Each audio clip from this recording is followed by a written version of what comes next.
지난주 윤석열 대통령과 이재명 대표의 영수회담이 성사되기까지 함성득 교수와 임혁백 교수가 역할을 했다는 주장이 나오면서 비선 논란이 일고 있습니다.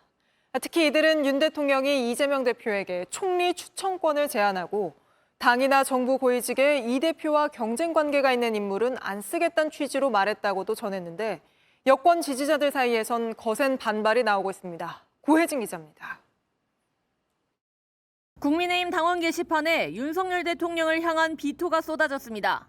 배신감을 토로하며 윤 대통령에게 탈당을 요구하는 글도 올라왔습니다.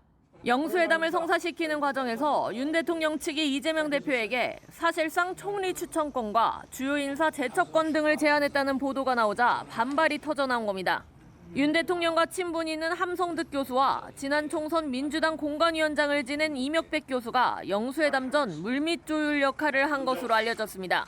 이 대표가 사실상 지명하는 인사를 총리로 비서실장을 포함해서 정부의 고위직에 이 대표와 무슨 경쟁 관계에 있는 이런 인물은 가급적이면 안 쓰겠다.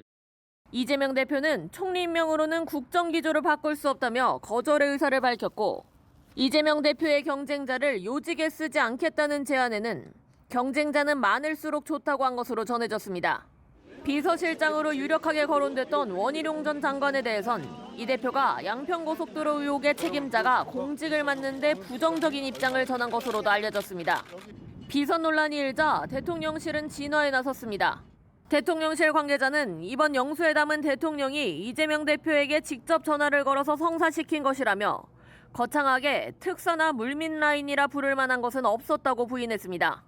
윤 대통령도 비선 주장에 불쾌감을 드러냈다는 보도가 나왔지만 대통령실 관계자는 들은 바가 없다는 입장을 내놨습니다.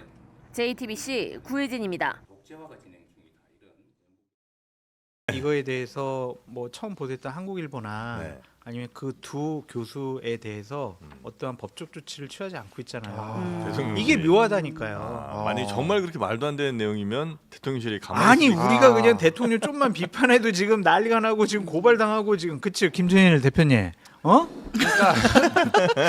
이 말이 안 되잖아 지금. 그러니까 이 기사를 한번 읽어보시면 될 것 같아요. 그러니까 네. 기사 제목 두 건이 있는데 단독 윤 총리 추천해달라 부부 동반 만나자 유아 제스처에도 이 위기 모면 용어는 안 돼. 영수회담 막점 마쿠. 영수회담 막점 마쿠로 검색하시면 좀 볼 것 같은데 이게 두 건이 있는데 그러니까 부인하기에는 너무 내용이 구체적이고 누구한테 문자 메시지를 어떻게 받고 또 이거에서 영수회담이 이렇게 된 이후에 또 메시지를 뭐 전달을 하고 이게 너무 구체적이라서 이거를 부인하는 건 불가능하고 이제 있었다고 보는 게 맞아요 그냥. 다만 이제 대통령실에서는 의례적으로 이거를 부인을 하는 건데 저는 이제 두 가지가 주목이 됩니다. 사실은.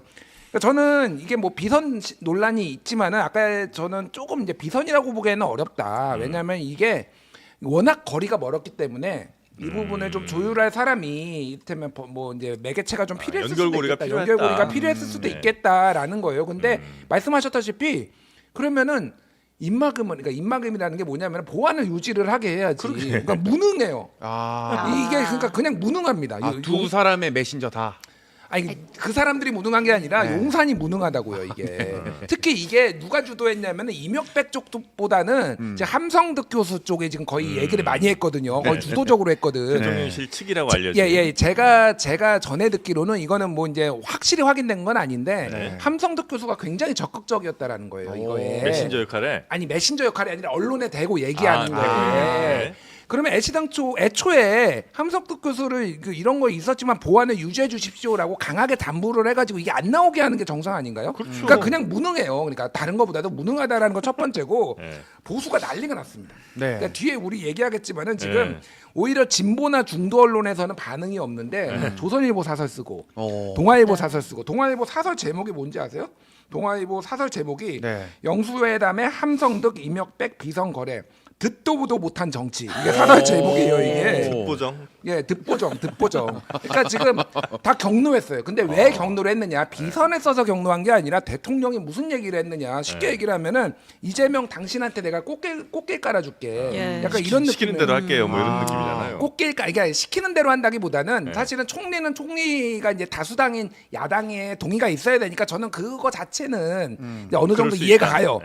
추천해 달라. 뭐 거국내가 갈 수도 있는 거죠. 근데 이재명 당신의 경쟁자들을 배제하겠다. 이거는 뭐냐면은 쉽게 얘기하면 너의 정적을 다 제거해주고 내가 최대한 협조해줄 테니까 여기에 뒤에 생략된 말이 뭘까요? 그리고 그 당신에 대한 사법 리스크는 문재인 정부 때 시작됐다는 얘기까지 했잖아요. 네. 유화체 기자. 그러면 뭐냐? 뒤에 생략된 얘기는 나 좀 괴롭히지 말고 김건희 여사 특검법 좀 어떻게 안 되겠니?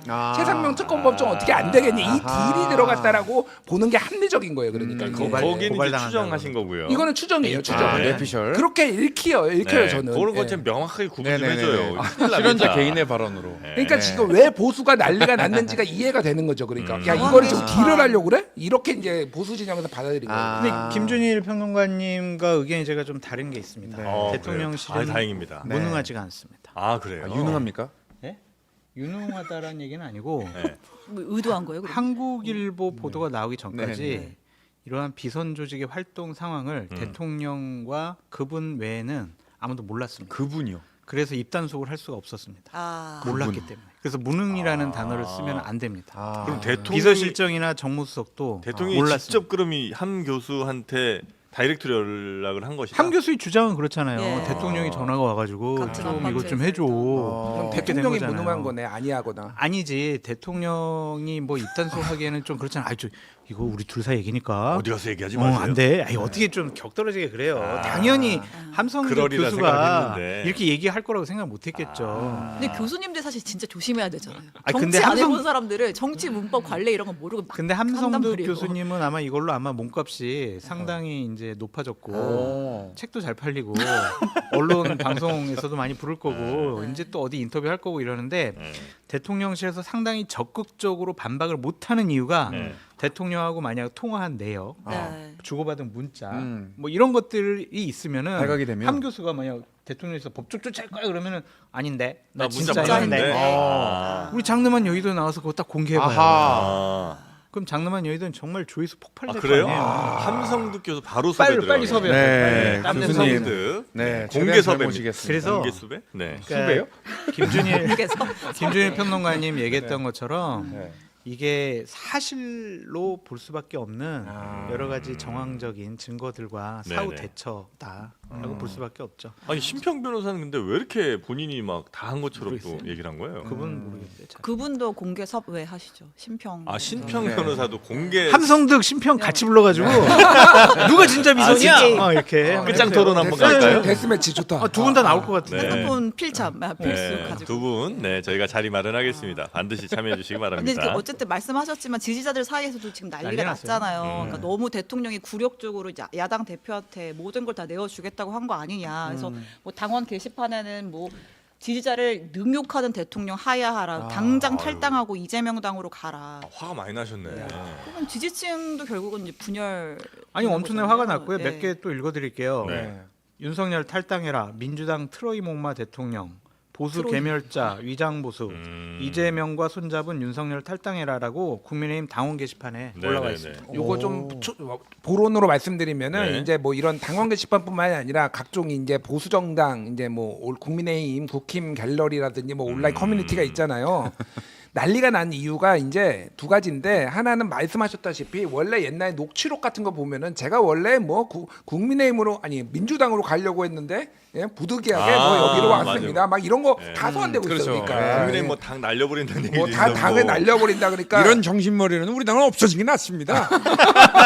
이준석이는 지금 3개월짜리입니다. 아, 맞아요. 예. 그 옛날 발언들이 다 소환되면서 대통령에 대한 보수 진영의 신용도가 많이 떨어진 거 하나가 있고 또 하나는 그래서 친윤하고 친한하고 지금 네티즌들끼리 싸우고 있어요. 아, 그래서 야 거봐 윤석열 안 돼. 야 한동훈은 2조 심판론 내세워서 지금 이재명하고 싸우겠다잖아. 야 한동훈은 지금 내려와야지. 무슨 소리야 지금. 한동훈이 진짜다. 폐쇄자다 폐쇄자 뭐 이러면서 자기들끼리 지금 싸우고 있어서 제가 보기에는 이게 여파가 한동훈 차기 전당대회 출마에도 영향을 줄 수가 있겠다는 거예요.